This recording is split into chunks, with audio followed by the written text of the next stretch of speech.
কোথাও গলার হার, কোথাও নাকের নোলকের মতো সুন্দর হয়ে দুপুরের কড়া রোদে নিজেকে মেলে ধরেছে নতুন রেল। এ যেন স্বাধীনতার পর যুগ যুগ ধরে অবহেলায় ঝিমিয়ে পড়া রেলের বাড়িতে আনন্দ আয়োজন, যেন জেগে ওঠার ইতিহাস তৈরির ক্ষণে রেলের আলোর নাচন। রেল কর্মকর্তারা খুশি ধরে রাখেন না।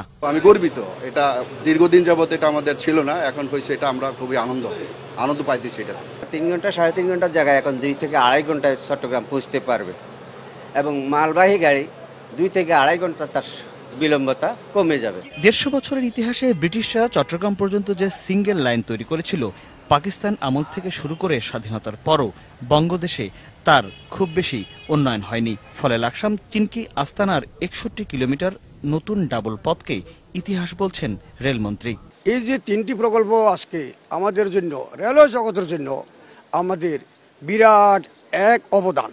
দীর্ঘ লাইনের গুণগত মানকে আন্তর্জাতিক মানের বলে দাবি করছেন ঠিকাদারি প্রতিষ্ঠান। বিদেশি তদারকি প্রতিষ্ঠান, ইঞ্জিনিয়ার এবং কনসালটেন্টের যে বিশাল গ্রুপ ছিল, তারা মাঠে এবং অফিসে থেকেই এটা সুপারভিশন করেছে এবং আমরা সেই স্পেসিফিকেশন অনুযায়ী গত 3 বছরে আমাদের 50 থেকে 60 জন ইঞ্জিনিয়ার এবং 4000 কর্মচারী এবং কর্মকর্তা প্রজেক্টে ইনভলভ ছিল।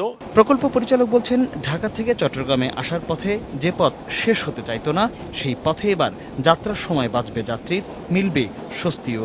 ট্রেন চলাচলের সংখ্যাও বৃদ্ধি পাবে, অন্যদিকে দুর্ঘটনার হার দারুণভাবে হ্রাস পাবে, বড় ধরনের দুর্ঘটনা ঘটার আর সম্ভাবনা থাকবে না। এখানে এক লাইনে কোনো কারণে যদি দুর্ঘটনা ঘটে, তবে অপর লাইন দিয়ে তার যোগাযোগ ব্যবস্থা সচল রাখা সম্ভব হবে এবং এখানে রেল যখন এই নতুন লাইনের উপর দিয়ে চলবে, তখন কোনো শব্দ পাওয়া যাবে না এবং তারা তখন অত্যন্ত স্বাচ্ছন্দ্য বোধ করবেন। তিনি বললেন, শুধু নতুন লাইন